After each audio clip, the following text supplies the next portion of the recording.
Hey, Cupcake Field Trip Mamas. It's Thursday, so I'm super excited. Well, the past couple of weeks, I told you guys how I've been pressing and trying to figure stuff out and really evaluating some things in relationship to my business. Now,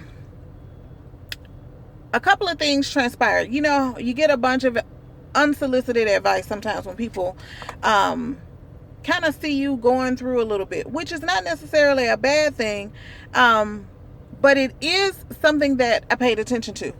And this is one thing that was very consistent that people kept telling me. Well, when you have a business, Keisha, you know, you have to make sacrifices. Okay, but I choose for my family not be one of them.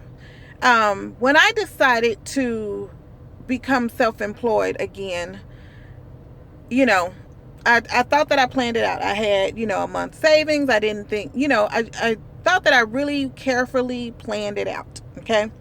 What I am learning and experiencing is that it takes a lot more intentionality sometimes than what's really intended or what you expect. Okay.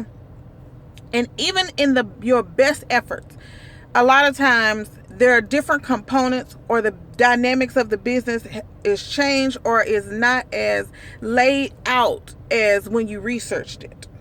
Okay. And what I've also learned is sometimes that what it takes to be successful in a certain industry, you may not be equipped for.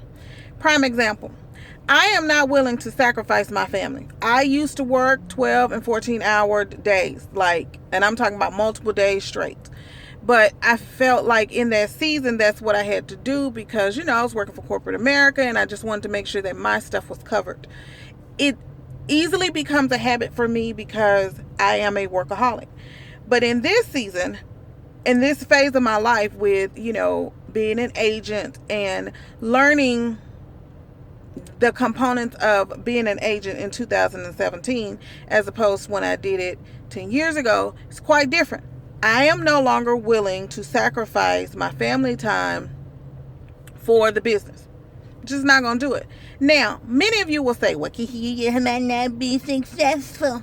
Well, maybe not. But happy hours, I'm willing to sacrifice my Saturdays, but not the time that it requires for me to parent. I still need to go to games. I still need to pick people up and take them places. I do have a co-op of people that I work with in order to assist me. But in terms of, working till midnight every night, not willing to do that if it sacrifices, my family time and me being an active parent. That's just my choice. Now, you all may choose something different, and God may have led you in a different capacity. But I have experienced firsthand what happens when mama's not home or when that primary parent is unavailable. And I choose not to go down that road again.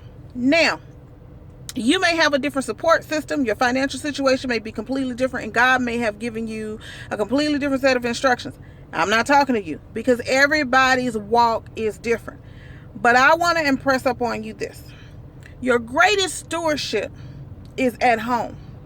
When you are not at home, you become disconnected. And even though you may have to occasionally go out of town or work late, it should not be so much of a habit that you don't know what's going on in your house. I am still living through the repercussions of me not being home. And I don't wish that on anybody. So, until next time, until the next Thursday, until the next time we meet, until the next inbox of angry mamas, until the next time we meet, mamas, I love you and I look forward to seeing you again.